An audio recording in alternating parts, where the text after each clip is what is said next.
Total मिलाकर के पिछले 4-5 जो वीडियो मैंने परमात्मा यानी कि वास्तविक सत्य और उनके एक बच्चे द्वारा किस तरह से खुद की सृष्टि बनाने के मामले में पंगा हुआ था या फिर लड़ाई हुई थी, उसके बाद इस तरह की श्रापित सृष्टि का निर्माण हो जाता है और कुछ ब्रह्मांड भी इनके अंडर में हो जाते हैं और उस काल निरंजन द्वारा हमारे दिमाग को हिप्नोटाइज करके वास्तविक सत्य के ही विपरीत खड़ा कर दिया जाता है और उसके बाद हम कुछ ऐसे बन जाते हैं। तो ये जो मैं वीडियोज बना रहा हूँ, आप लोग किस हिसाब से इसको ग्रहण कर रहे हैं? क्या वास्तविक सत्य का एहसास नहीं होता है आपको? क्या जब आप सिर्फ ऊर्जा स्वरूप हुआ करते थे, परम आनंद में हुआ करते थे, क्या उसका जरा भी आपको भास नहीं होता है? ये जो भी मैंने 4-5 वीडियो में बताया है वो सब एक तरफ और वास्तविक सत्य एक तरफ, इसको आपको भूलना नहीं है। इतने सारे वीडियोज बनाने के बाद भी मुझे कमेंट्स आ रहे हैं कि भगवान शिव कौन है, महाकाल कौन है, माता पराशक्ति कौन है, अरे सृष्टि बनाने के लिए, ब्रह्मांड बनाने के लिए किन किन व्यवस्थाओं की जरूरत पड़ती है, वही वो सब हैं।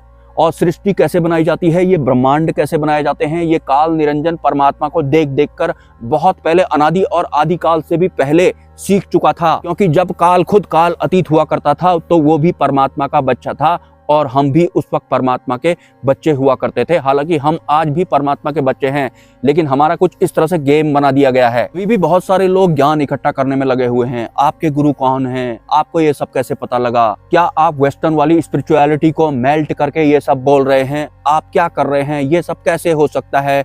पता नहीं कितने सारे सवाल लोग इकट्ठा कर रहे हैं, ज्ञान इकट्ठा कर रहे हैं। अभी तक भी बुद्धि का इस्तेमाल कर रहे हैं। मार्केट जाते होंगे, कोई भी चीज आपको दिखाई पड़ती होगी तो आपकी बुद्धि ही कहती है ये मेरे काम का है, ये मेरे को मिलना चाहिए। और जो जो आपको अच्छा लगता है वो पहले से ही इस काल निरंजन को पता था। तो इसी बुद्धि को हिप्नोटाइज करके इसने हमको वास्तविक सत्य के खिलाफ खड़ा कर दिया था। और उसके बाद जब ये इस तरह की सृष्टि का निर्माण कर चुका था तो इंसान अगर अध्यात्म में आते भी हैं तो हम कहाँ कहाँ पहुंच सकते हैं, किस किस हिसाब से साधनाएं कर सकते हैं, ये सब भी इसको पहले से ही पता है। तो उसने पहले से ही फोटो वाले भगवानों की व्यवस्था भी कर रखी है, बिना फोटो वाले भगवानों की व्यवस्था भी कर रखी है। जैसे आप कहेंगे कि हमारे साथ में बहुत बुरा हो रहा है, हमको बिना मतलब के मारा जा रहा है और जो लोग हमें मार रहे हैं इनका हिसाब एक दिन ऊपर वाला लेगा। कौन सा वाला ऊपर वाला? जो काल निरंजन ने बनाया है वो वाला, जो दिखाई नहीं देता है।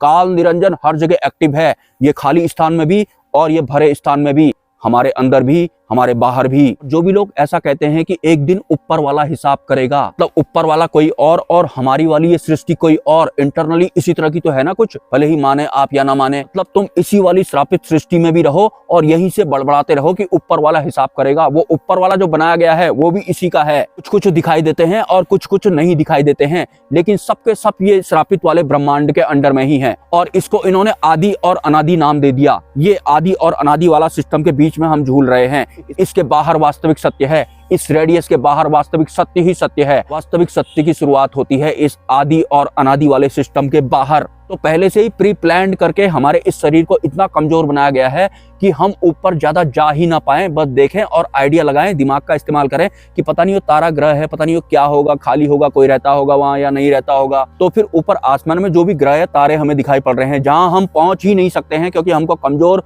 प्री प्लान्ड करके बनाया गया है, वही हमारे लिए आदि है, वही हमारे लिए अनादि है। पहले से ही काल निरंजन ने ऐसा फंसाया हुआ है कि तुम इसके बाहर जा ही ना पाओ, जो भी तुमको लिखा हुआ मिले तुम उस तक ही रह जाओ। वास्तविक परमात्मा वाली भार रहित परम आनंद वाली जो सृष्टि है, जहां हम एक वक्त ऊर्जा स्वरूप में सर्वाइव किया करते थे और परम आनंद में रहा करते थे, और काल अतीत भी वो सृष्टि है, वहां समय जैसा भी कुछ नहीं होता है, वहां सिर्फ आनंद ही आनंद होता है। उस वास्तविक सृष्टि को यहाँ तक फैलाना है, लाना है, या फिर उसको ऐसा बनाना है।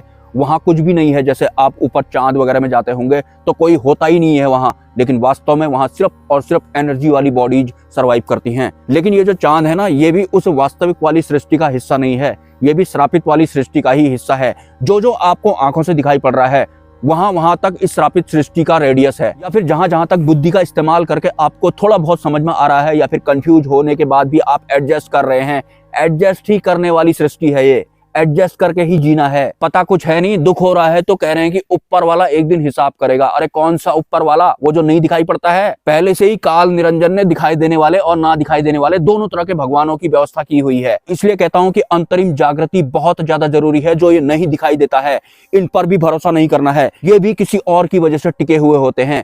वहीं जाना है, वैसी ही जागृति चाहिए। कैसे मिलेगी? सतमार्ग पर चलना पड़ेगा, सही दिशा में चलना पड़ेगा अंतिम गुरु या फिर अक्षर ब्रह्म को अपना गुरु बनाना होगा, जो कि हम इंसानों की वास्तविक मुक्ति का मार्ग प्रशस्त करते हैं। और ये जो हम इंसानों की मुक्ति है, ये अब जाकर प्रशस्त की गई है या फिर लॉन्च की गई है। अब जाकर हम इंसान वास्तविक मोक्ष प्राप्त कर सकते हैं। इससे पहले किसी को पूर्ण मोक्ष घटित हुआ ही नहीं था। लेकिन अब आपको ऐसा कमेंट नहीं करना है कि ओशो का क्या हुआ, बुद्ध का क्या हुआ, महावीर का क्या हुआ। अरे आप फिर से इन शब्दों में या फिर इन ठोस तत्वों में बिजी हो गए। फिर से आप इस संसार वाला ज्ञान ही इकट्ठा कर रहे हैं। इस चैनल पर जो बताया जाता है, ये जो श्रापित ब्रह्मांड और श्रापित सृष्टि है, इससे बाहर की व्यवस्थाओं द्वारा बताया जाता है। और उन व्यवस्थाओं से संपर्क साधने के लिए इंद्रियों का और बुद्धि का इस्तेमाल नहीं होता है। ये यूजलेस हो जाते हैं। वो एक अलग व्यवस्था होती है। वो बिल्कुल ब्रांड न्यू व्यवस्था है, जो कि आज तक इस पृथ्वी लोक में लॉन्च नहीं हुई थी। अब तो लॉन्च हो गई है। Support, QR code, mobile number, UPI ID।